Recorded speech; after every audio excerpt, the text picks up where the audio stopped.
আসসালামু আলাইকুম ওয়া রাহমাতুল্লাহি ওয়া বারাকাতুহু। প্রিয় দর্শক, সময় আলোর রমজান প্রতিদিন আয়োজনে আপনাকে স্বাগত জানাই। আমি আমির ইকবাল। আজ আমরা কথা বলবো রমজানে নারীর ইবাদত সংক্রান্ত বিষয়। এই বিষয়ে কথা বলার জন্য আমাদের সঙ্গে আছেন বিশিষ্ট ইসলামী লেখক, গবেষক মুফতি সানাউল্লাহ রহমানী।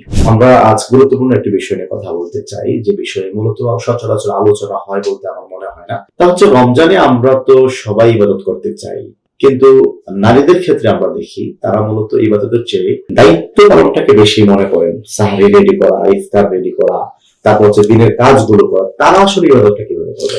আলহামদুলিল্লাহ ওয়াহদাহু ওয়াসসালাতু ওয়াসসালামু আলা মান লা নাবিয়্যা বা'দা। মূল কথা হলো রমাদান সবার, পুরুষের, নারীদের, শিশুদের, বৃদ্ধদের, প্রত্যেক মুমিনের জন্য রমাদান।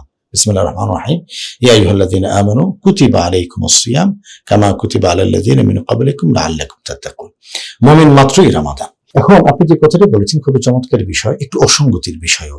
রমাদানে আমাদের ইবাদত কি? রোজা আছে, সেহরি আছে, ইফতার আছে, তারাবি আছে, কিয়ামুল লাইল আছে, রাত্রি জাগরণ আছে, কোরআন তেলাওয়াত আছে, তাসবিহ তাহলিল আছে, কাসরাতে ইবাদাত আছে, বেশি বেশি ইস্তিগফার আছে, দুরূদ শরীফ আছে, একটু শরীরকে বিশ্রাম দেওয়া, একটু সময় দেওয়া, এটা আছে, একটু অধিক কোরআন তেলাওয়াত, অন্তত এক খতম দুই খতম কোরআন পড়া। এই সমস্ত ইবাদতের যে তালিকাটা আমি আপনার সামনে বললাম, প্রত্যেকটা ইবাদত যেমন পুরুষের তেমন নারীর।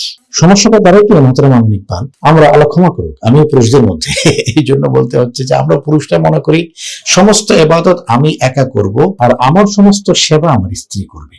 এটা কিন্তু সুন্নাহ নয়, জানেন। এটা কিন্তু নবীজির আদর্শ নয়। রাসূল করিম সাল্লাল্লাহু আলাইহি ওয়াসাল্লাম তিনি বলেছেন, খায়রুকুম লিআহলিহি, তোমাদের মধ্যে ওই ব্যক্তি সর্বোত্তম যে তার পরিবারের কাছে উত্তম।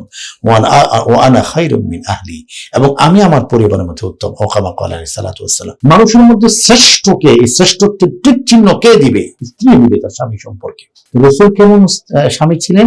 রাসূল বলেছেন, আমি আমার স্ত্রীদের কাছে প্রিয়, তাদের কাছে আমি সমাদৃত, তাদের কাছে আমি প্রশংসনীয়।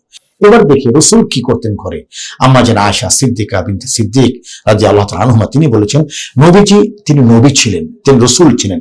আল্লাহর পরে গোটা পৃথিবীতে সবচেয়ে বেশি সম্মান আমার নবীর। সেই রাসূল মসজিদে নববী থেকে যখন ঘরে যেতেন, তিনি ক্লান্ত থাকতেন, পরিশ্রান্ত থাকতেন। ক্লান্তিতে তিনি যেন ভেঙে এসছেন এমন হতো। কিন্তু রাসূল ঘরে গিয়ে জিজ্ঞেস করতেন, আয়েশা খাবার কি হয়েছে? আমাদের আছে কখনো বলতেন, ইয়া রাসূলুল্লাহ খাবারটা শেষ হচ্ছে, প্রায় মাত্র তৈরি করছি, একটু বাকি আছে। আচ্ছা আয়েশা, কোনো সমস্যা নেই, আমি জামাটা খুলে আসছি, চলো আমিও তোমার সাথে উনুনের পারে যাই এবং সেখানে গিয়ে আমিও তোমাকে সময় দিই।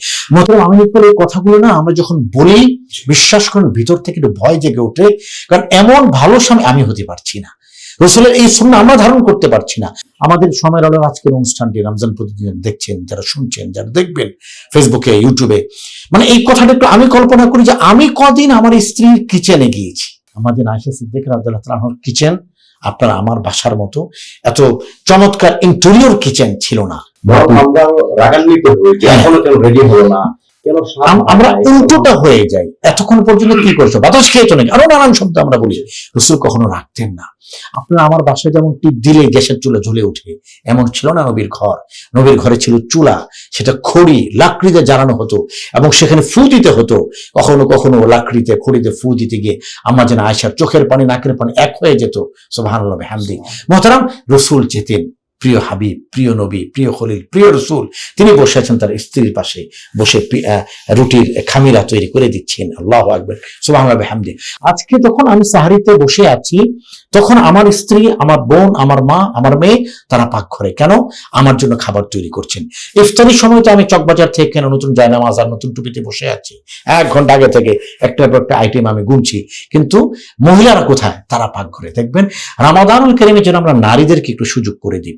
সকল কিছুর উপর আমি ইকবাল একটি বার্তা আমি আপনার মাধ্যমে পৌঁছে চাই, সেটা হলো বোনেরা, নারীরা, মায়েরা তারা যেন এই কথা চিন্তা করেন, আমি সংসারের পিছনে সময় দিয়ে যে সময়টা আমার ইবাদতে দিতে পারতাম সেটা আমি ইবাদতে না দিয়ে সংসারের পিছনে দেওয়ার কারণে মনে হতে পারে নারীরা পিছিয়ে আছেন, কিন্তু আল্লাহ রাসূল বলছেন না, তারা পিছিয়ে নেই, বরং তারা যেই সময়টা সংসারের পিছনে দিচ্ছেন, সংসারের পিছনে সময় দেওয়ার কারণে আল্লাহ তাআলা তার যত প্রয়োজন সমস্ত প্রয়োজন গায়েব থেকে পূরণ করে দিবেন। তার যত দোয়া সমস্ত তো আল্লাহ তাআলা কবুল করে নেবেন। ইন্নাল্লাহা আলিমুম বিযাতিস সুদূর। এবং শায়দ এটা তো একটা ইবাদতের অংশ, যে রোজাদারদের জন্য ইফতার রেডি করা, সাহরি রেডি করা, এটা তো একটা ইবাদতের অংশ। নিঃসন্দেহে হ্যাঁ, তবে পুরুষরা মানে পুরুষতান্ত্রিক সমাজ যেটাকে বলি, পুরুষরা যেন আমরা এই কথা মনে না করি যে আমার ওয়াইফের মূল কাজ হলো আমার সেবা করে, এটাই তার ইবাদত না।